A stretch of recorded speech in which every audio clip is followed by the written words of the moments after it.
Coa actuación de Dani Fernández este sábado encetaron os concertos de Castrelos, uns concertos que protagonizan a programación das festas de verán da nosa cidade e puidemos ver como Abel Caballero volveu insistir en converter un acto organizado polo Concello e financiado con diñeiro público nun mitin personalista. É ridículo e indefendível que Caballero teime en ser o alcalde teloneiro facendo refén o público que asiste a un concerto para o converter nun acto de culto a sí mesmo.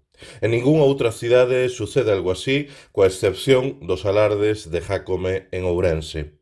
Abel Caballero xa falou máis tempo no escenario de Castrelos que nos últimos plenos dos que foxe para ir de tertuliano en televisión. Ese é o nivel.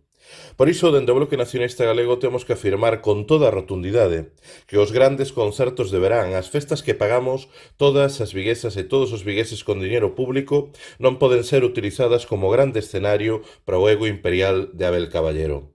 É inaceptável que o alcalde confunda permanentemente a institución municipal co seu partido e pretenda reducir a cidade á súa propia persoa.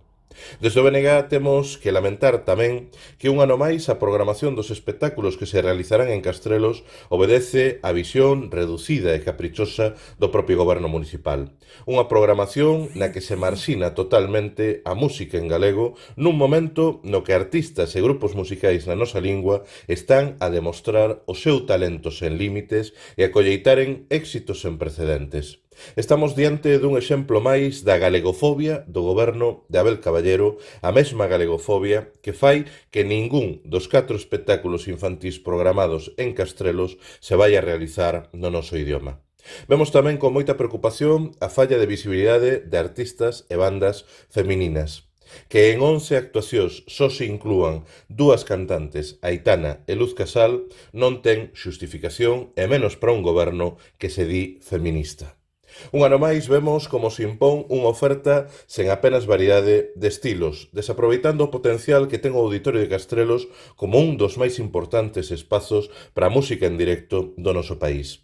11 concertos, pero cero presenza de estilos tan importantes como o rock, o metal, o rap, o punk, o folk ou a música tradicional.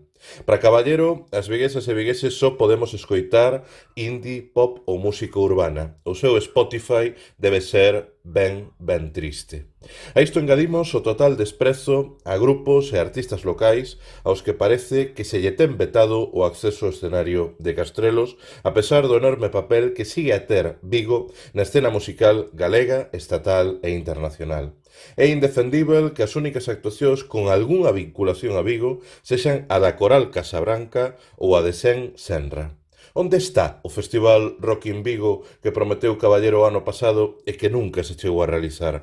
Por que sigue castigando o alcalde aos grupos e artistas da nosa cidade? O BNG defendemos que a programación de concertos da maior cidade de Galiza non pode seguir insistindo nun deseño excluínte que lle vira as costas á propia cidade e á nosa cultura e que se resume en apenas 3 palabras: máis do mesmo.